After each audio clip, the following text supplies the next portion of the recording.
রক্তবীজ বধ। একসময় দেবতারা মহাদৈত্য রক্তবীজ দ্বারা অত্যাচারিত হচ্ছিলেন।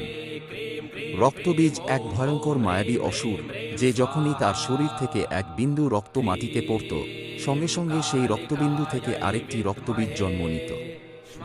দেবতারা অনেক চেষ্টা করেও তাকে বধ করতে পারছিলেন না। অবশেষে দেবতারা মা দুর্গা শরণাপন্ন হলেন। তখন মা দুর্গা রূপান্তরিত হলেন মহাকালী রূপে।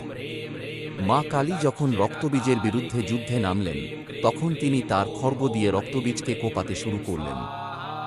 কিন্তু তার রক্ত যখন মাটিতে পড়ছিল, তখন আবার অসংখ্য রক্তবীজ জন্ম নিচ্ছিল।